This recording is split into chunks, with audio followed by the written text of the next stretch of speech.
Pai querido, em nome de Jesus, Senhor, nós te louvamos, Deus, te agradecemos, Pai, pela beleza da tua santidade, pela oportunidade que temos, Senhor, de estar aqui, ó Deus, nesta tarde. Senhor, que a tua presença nos envolva e que o Senhor possa falar conosco, falar em cada coração, ó Deus, no nome de Jesus, Pai, que assim seja. Amém. Glória a Deus. Pode sentar no seu lugar. Graças a Deus.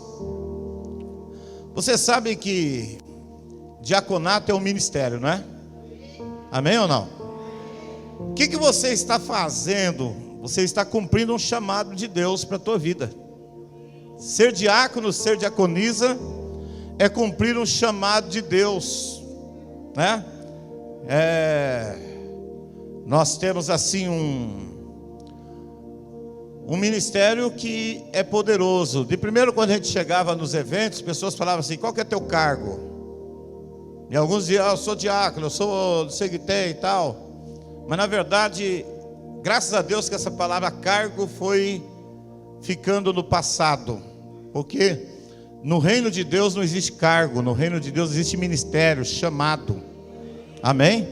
E você está cumprindo um chamado de Deus para a tua vida, um chamado poderoso, um chamado maravilhoso, que tem bases bíblicas e que é uma instituição divina, é algo do céu. Sabe, queridos, e eu estava pensando, né? Eu fui diácono. Primeiro ministério que eu desempenhei na igreja foi ser diácono, com 18 anos de idade, 17 para 18 anos de idade. Ainda saindo da adolescência, eu já era um diácono na igreja.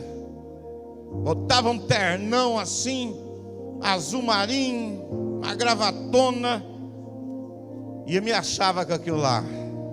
Coitado das crianças, dos adolescentes. De vez em quando entravam uns cachorros na igreja, e eu saía correndo atrás dos cachorros na igreja, catava para a garganta assim, o cachorro saía latindo, e eu arrastando aquele cachorro. Eu mais atrapalhava o culto do que ajudava, né? Mas eu achava que eu estava fazendo bem. Então, depois disso, Deus foi nos levando para outros níveis, graças a Deus. Quando minha pastora me convidou para ser líder de jovens, que foi o segundo ministério que eu desempenhei dentro da igreja, quando ela me chamou para ser líder de jovens, eu negociei com ela urgentemente. Eu falei assim: tudo bem, pastora, mas aí não dá para eu ser diácono, né? Aí ela: então tá bom. Falei: não dá para juntar as duas coisas, pastora, porque eu reconheço, irmãos, que ser diácono é um ministério árduo. Vocês são heróis, vocês são heroínas, vocês são um povo especial. Amém? Um povo especial de Deus. Graças a Deus pela vida de vocês. E eu vim pensando no carro, o que Deus queria que a gente ministrasse aqui nesta tarde. Então eu olhei para esse texto de Paulo a Timóteo, onde ele está dizendo que aqueles que servirem bem como diácono, diga comigo assim: servirem bem. Sabe o que Paulo está dizendo? Aqueles que fizerem com excelência. Amém? Aqueles que fizerem com excelência vão alcançar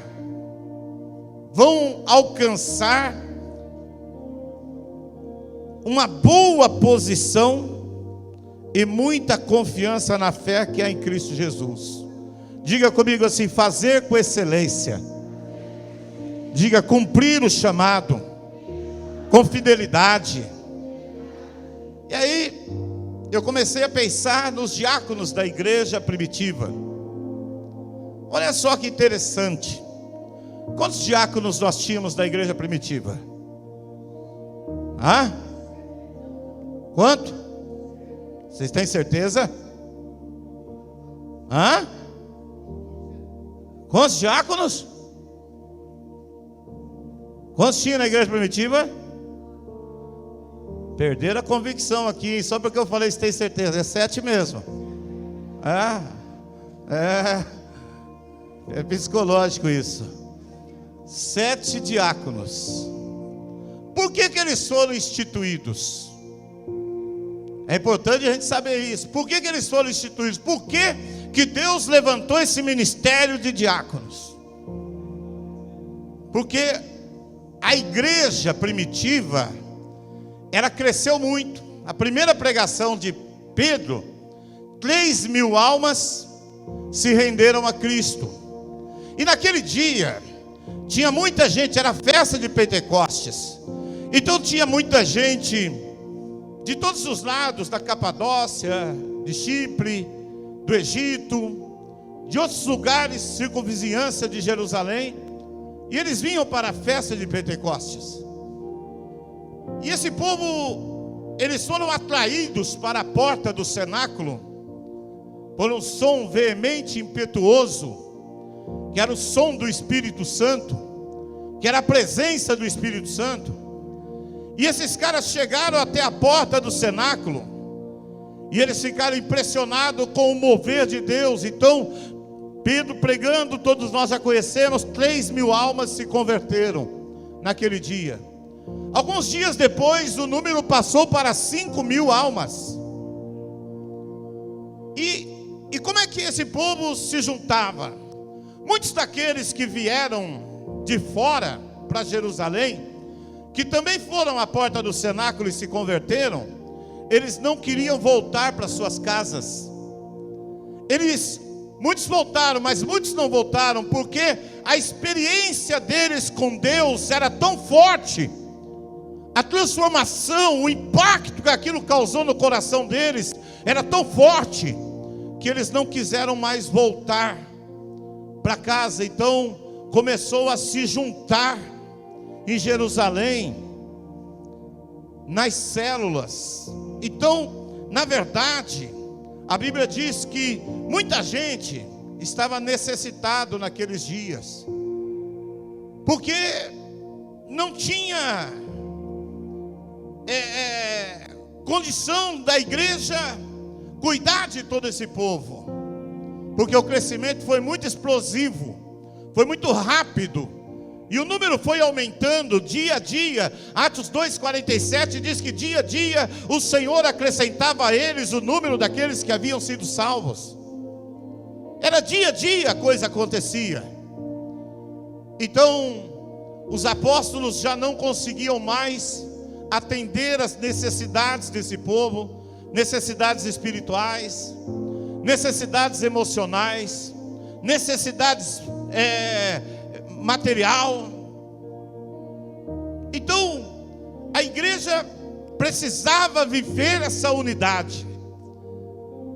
E os apóstolos, eles estavam desvirtuando aquilo que era o propósito de Deus para eles, o chamado de Deus, para se dedicar na oração, na ministração da palavra.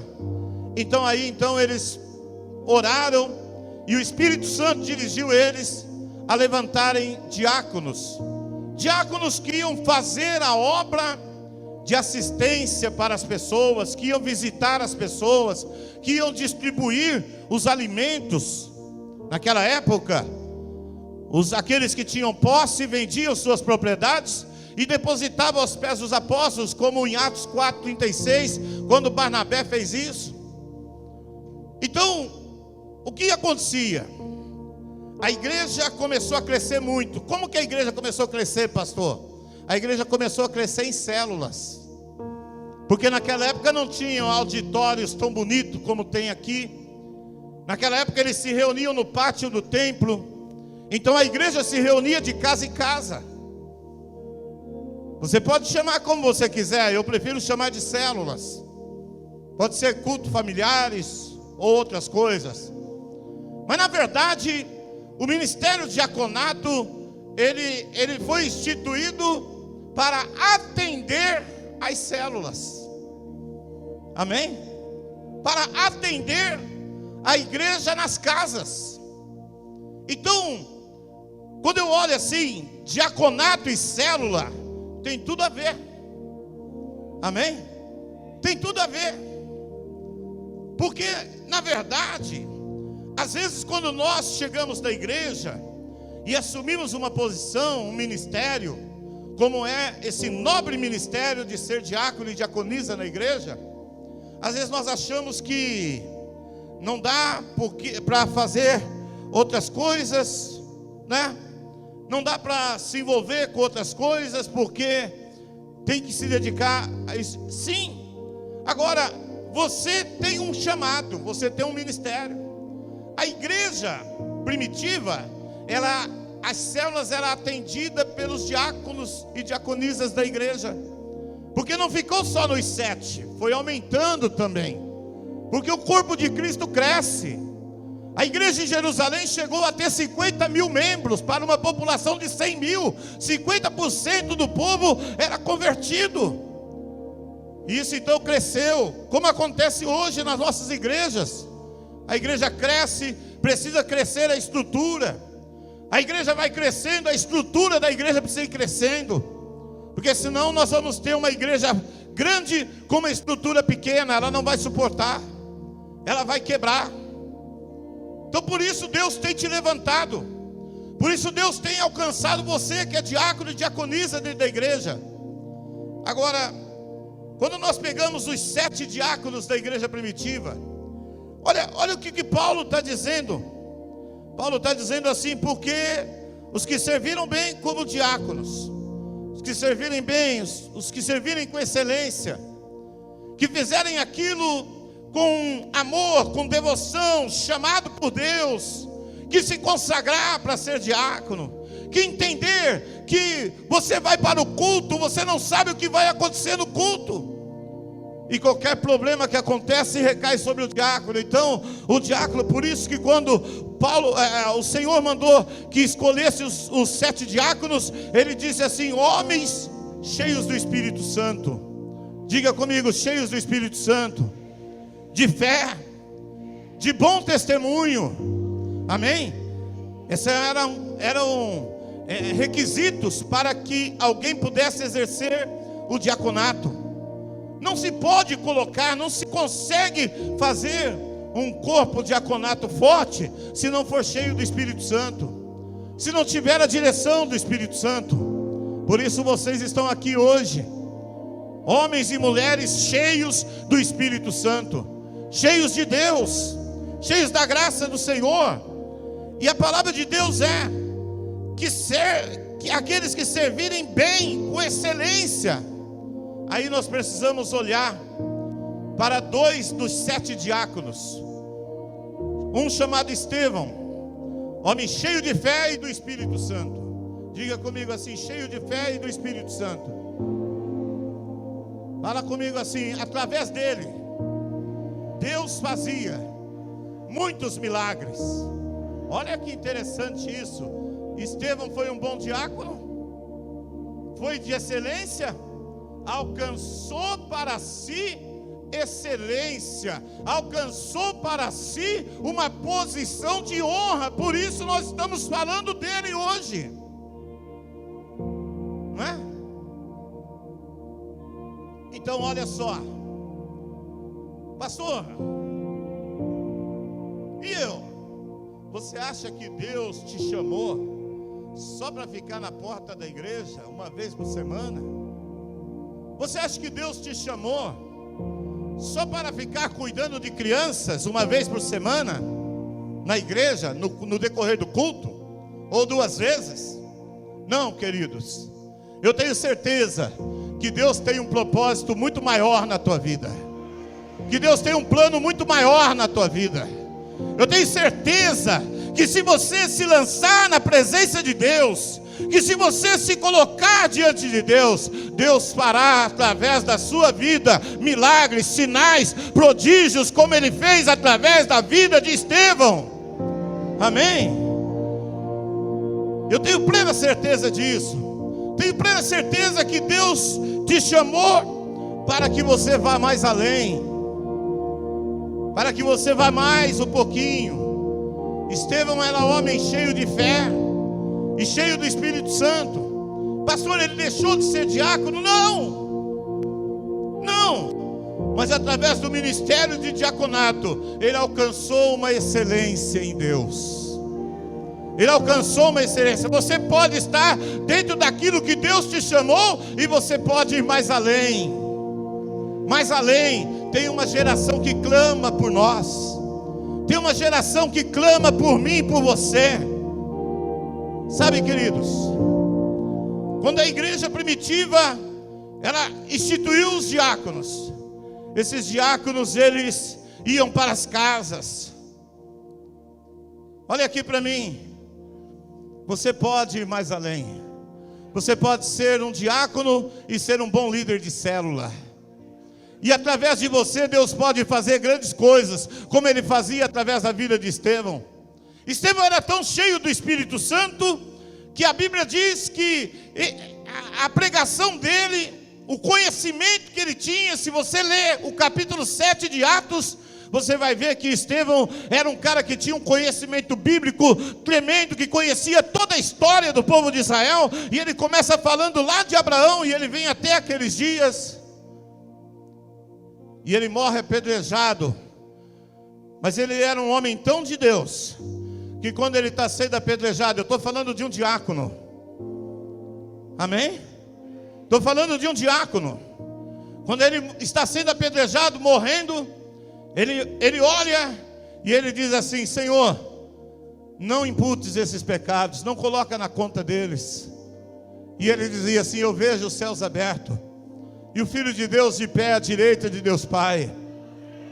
O céu ficou de pé para receber Estevão. O Senhor ficou de pé. A Bíblia diz que Jesus está sentado à destra de Deus Pai, mas naquele dia ele ficou em pé para receber Estevão, um diácono cheio do Espírito Santo, cheio de Deus. Isso pode acontecer na tua vida também. Você é chamado por Deus, amém? Glória a Deus. Pode aplaudir o Senhor, aleluia. Você já pensou que você pode curar os enfermos, que você pode libertar os oprimidos, que você pode liderar um grupo pequeno na tua igreja, que você pode ser um supervisor de célula, que você pode ser um coordenador de célula na tua igreja, que você pode ir para as casas e arrebanhar multidões para o Senhor? Deus quer fazer isso com você. Por isso Deus te trouxe aqui. Nós temos um outro diácono também que fazia parte dos 7, chamado Filipe. Filipe também era um diácono. E a Bíblia diz que um dia Filipe vai a uma cidade chamada Samaria. E lá em Samaria, Deus começa a usar Filipe. Milagres começam a acontecer. Pessoas começam a ser curadas. Demônios começam a sair do povo, porque Deus estava com ele. Estou falando de um diácono. Estou falando de um homem que foi chamado para ser diácono da igreja.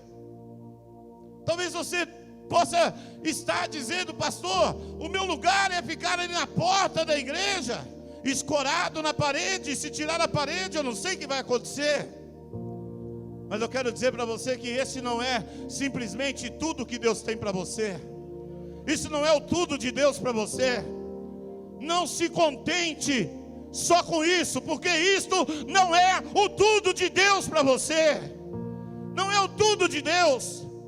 Filipe, ele tinha a opção de ser simplesmente um diácono, ajudar na entrega das cestas dos alimentos para as células. Mas ele falou: não, Deus pode fazer mais comigo. E quando ele foi para Samaria, ali Deus estava usando ele poderosamente. Quando Pedro e João foram para Samaria, para que eles pudessem estar ali cuidando desse povo como apóstolos, aí então Deus falou assim: Filipe, vai para o caminho de Gaza, que vai de Jerusalém para Gaza. Vai lá, porque essa estrada está deserta. Você teria coragem de ouvir Deus como um diácono, como uma diaconisa, para ir para uma estrada que está deserta? Nós gostamos de estar onde tem muita gente, mas Deus falou para Filipe: vai para essa estrada que está deserta. E quando Filipe está lá, vem passando uma carruagem. Nessa carruagem tem um homem, um eunuco, servo da rainha de Candace. E ele está passando com a sua carruagem, e ele está vindo de Jerusalém. Ele está lendo o livro de Isaías, do capítulo 53. Quem deu crédito à nossa pregação, e a quem se manifestou o braço do Senhor, porque foi subido como renovo perante os homens, e como raiz de uma terra seca, não víamos nele beleza e nem formosura. Era desprezado, o mais indigno entre os homens, homem de dor, experimentado no trabalho, de quem os homens escondiam o rosto. Mas verdadeiramente ele levou sobre si as nossas dores e as nossas enfermidades tomou sobre si. Sabe, queridos, e aí então o eunuco está lendo, e de repente o Espírito Santo fala para Filipe: ajunta-te a esta carruagem. Diga para o teu irmão aí, diga assim: ajunta-te a esta carruagem. Diga: ajunta-te a esta carruagem. O pessoal do anexo, diga: ajunta-te a esta carruagem. Qual carruagem, pastor? Tem uma carruagem passando, onde tem pessoas que ainda não conhecem Jesus, e Deus está chamando você para ir mais além. Aleluia. Deus está chamando você para ir mais além. E quando o Filipe vai, eu posso imaginar a carruagem passando, e o Filipe correndo atrás da carruagem. E aí o eunuco vem e manda dar uma paradinha. E ele sobe na carruagem e ele fala: ei, está entendendo o que você está lendo? E ele diz: como eu posso entender se ninguém me explica? Irmãos, que ministério poderoso que está no coração do diaconato. Que ministério poderoso que está nas tuas mãos. Que ministério poderoso que Deus colocou nas tuas mãos, querido. Tem tanta gente não entendendo nada a respeito da fé. Tem tanta gente que não sabe o que está lendo, que não entende a respeito da fé. E Deus tem te dado graça. Reparta isso. Não leve o teu potencial, não leve tudo aquilo que Deus te deu para o cemitério. Se esvazia de si mesmo na vida de outras pessoas. Sabe? Se esvazie de si mesmo. Dê tudo aquilo que Deus tem te dado. Porque é dando que se recebe. Quanto mais você dá, mais Deus vai te dar. E aí a palavra de Deus diz que Filipe, ele se ajunta a essa carruagem e passa a explicar para o eunuco. Eu estou falando de um diácono. Amém? Estou falando aqui de Pedro, de João, de Paulo. Não, estou falando de um diácono. Não estou falando aqui de pastor. Não estou falando aqui de superintendente, de presidente. Estou falando de diáconos. Homens simples como eu e você, que foi chamado por Deus para fazer algo em prol do reino de Deus. E aí a palavra do Senhor diz que Filipe começa a pregar para o eunuco. E eles vão caminhando e chegam a um lugar que tem água. O eunuco olha para o Filipe, convencido pelo Espírito Santo já, e ele diz assim: aqui tem água, que me impede de ser batizado? Amém? E o Filipe fala assim: se você crer de todo o teu coração, ele diz: eu creio que Jesus é o Filho de Deus. Aleluia! Glória a Deus! Eu creio que Jesus é o Filho de Deus. E aí, o que acontece? Ambos param a carruagem e o Filipe é batizado. Tem um propósito de Deus em dizer: vai para aquela estrada que está deserta. Tem um propósito de Deus em te chamar para ser um diácono, uma diaconisa da igreja. Você pode ir mais além. Você pode caminhar um pouquinho mais além. Você pode estender mais as mãos. Você pode ser usado mais por Deus. Deus pode fazer mais através da sua vida. Não se contenta simplesmente em estar na igreja ali, parado, olhando para as crianças, correndo atrás de crianças dentro da igreja. Vai um pouquinho mais além, vai para as células, vai para os grupos pequenos, vai para a escola de líder, vai para a reunião de oração. Deixa Deus te usar, deixa Deus cumprir todo o propósito que Ele tem na tua vida. Deixa Deus fazer. Aleluia. Servir com excelência. Pastor, e os outros 5? Porque eram 7. E os outros 5? Os outros 5 não fala deles. Sabe por que não fala? Porque eles ficaram na mediocridade. Ser medíocre não é um palavrão. Ser medíocre é estar na média. É se contentar com aquilo que recebe. Jesus um dia falou assim: se você fizer somente aquilo que lhe é devido, considere-se um servo inútil. Porque o Senhor nos chamou para ir mais além. O Senhor nos chamou para ir um pouquinho mais. Sabe por quê, queridos? Porque tem uma geração que clama. Tem uma geração que está clamando. E eu quero que você abra a tua Bíblia comigo, no livro de Juízes, no capítulo 2 de Juízes. Meu Deus, esses dias eu estava lendo Juízes, e o Espírito Santo falou tanto comigo dentro desse capítulo. Capítulo 2 de Juízes, no versículo de número 6 em diante, diz assim: e havendo Josué despedido o povo, foram-se os filhos de Israel, cada um a sua herança, para possuir a terra. E serviu o povo ao Senhor todos os dias de Josué, e todos os dias dos anciões que ainda sobreviveram depois de Josué, e viram toda aquela grande obra do Senhor que fizera a Israel. Faleceu, porém, Josué, filho de Num, servo do Senhor, com a idade de 110 anos, e sepultaram no termo da sua herança em Timate-Heres, no monte de Efraim, para o norte do monte Gaás. E foi também congregado toda aquela geração e seus pais, e outra geração, diga comigo assim, e outra geração, diga e outra geração, diga outra geração, após ela se levantou, que não conhecia ao Senhor, nem tampouco a obra que Ele fizera a Israel. Olha que forte que é esse texto. Por que Deus quer que você vá mais além? Tem eunucos caminhando. A Bíblia diz que a geração de Josué morreu. A geração daqueles que saíram do Egito morreram. Daqueles que nasceram no deserto morreram. E veio uma outra geração que não conhecia ao Senhor, e nem os feitos de Deus, que Deus fizera por Israel. Isso mexe com você? Isso fala alguma coisa com você? Uma outra geração surgiu, que não conhecia o Senhor. Agora eu te pergunto, olha para mim aqui, quem falhou? Pastor, quem falhou? Aquela geração ou a geração anterior? Se eu e você falhar, meu irmão, olha para mim que eu vou dizer para você. Se eu e você falhar, nós não teremos pastores futuros. Se eu e você falhar, nós não teremos pregadores futuros.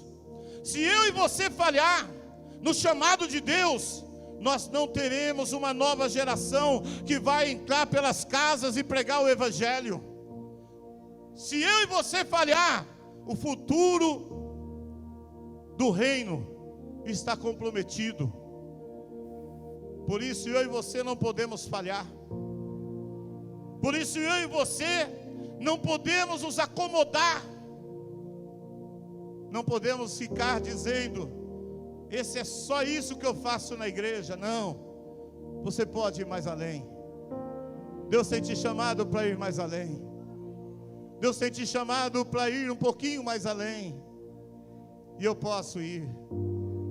Todo dia eu pergunto para Deus: Senhor, qual é o plano? Sabe por quê? Porque todo dia Deus está a fazer coisas grandes sobre a terra. Todo dia Deus vai curar pessoas. Todo dia Deus vai ressuscitar mortos. Todo dia Deus vai libertar os oprimidos em volta de toda a terra. E eu digo para Deus: Senhor, não me deixa fora. Me faça parte integrante desse mover. Não me deixa fora, Senhor. Eu quero fazer parte disso. E aí eu quero dizer para você: nós não podemos falhar. Bill Hybels, pastor de uma das maiores igrejas dos Estados Unidos, ele diz no seu livro Liderança Corajosa, ele diz assim: o futuro do mundo está nas mãos da igreja. Quem é a igreja aqui? Levanta a mão. Então está nas nossas mãos. Tem muitas pessoas viajando em estradas desertas. Tem muitas pessoas viajando em estradas desertas, precisando de alguém que corra e ajunta-se a esta carruagem. Filipe e Estevão fizeram a diferença como diáconos. Você pode fazer a diferença. Fica de pé no teu lugar neste momento. Glória a Deus. Você pode fazer a diferença. Não diga não para aquilo que Deus quer fazer. Não diga não para aquilo que Deus quer realizar. Nós vamos ter agora, a partir de amanhã, em todas as igrejas do Rio Grande do Sul, o projeto Meu Lar, Meu Céu. Diga comigo: Meu Lar, Meu Céu. Diga: Meu lar, meu céu. A vontade de Deus é que cada casa seja um pedacinho do céu. Tenha paz, tenha alegria. Quando Jesus disse assim: venha a nós o seu reino, seja feita a tua vontade na terra como no céu, Ele está dizendo assim: a vontade minha é feita 100% no céu. Eu quero que ela seja feita dentro das casas também. Meu lar, meu céu e culto simultâneo. Na semana do dia 23 ao dia 29 de maio, nós vamos ter em todo o estado os cultos simultâneos. O nosso alvo é alcançar 5.000 casas, 5 pessoas por casa, 25.000 pessoas ouvindo a palavra de Deus. Deus conta com você. Você pode fazer 1, 2, 3, 4, 5 cultos simultâneos nesta semana. Deus conta com você. Deus conta comigo. Deus nos chamou com um propósito. Não fuja do propósito de Deus. Você não tem um cargo na igreja, você tem um ministério. Não fuja do propósito. Você não foi escolhido simplesmente pelo teu pastor ou pela tua pastora ou pelo teu diretor de diácono. Você foi escolhido por Deus. Deus te escolheu. Então levanta as tuas mãos. Começa a se dispor na presença de Deus. Começa a se dispor diante do Senhor agora. Vai para a estrada que está deserta. Aleluia. Pai, nós te adoramos, Deus. Nós te bendizemos, Senhor. Nós te damos graças, ó Deus, por essa multidão de homens e mulheres, meu Deus, comprometidos contigo, Pai, chamados pelo Senhor, meu Deus querido, vocacionados pelo Senhor, para fazer uma grande obra, Pai. Ó Deus, usa, Pai, de uma forma poderosa, Senhor. Nós te adoramos, Deus, e te bendizemos. Amém. E amém, Jesus. Diga amém. Glória a Deus. Pessoal de Pelotas aí, dê um oi aí. Amém. Pastora Marialva, nossa coordenadora regional, está de parabéns pelo esforço, pela dedicação em trazer o pessoal para cá. Deus te abençoe. Deus abençoe a todos os coordenadores regionais de diaconato. Beijo no coração de vocês. Reverendo Sérgio, aqui está a palavra.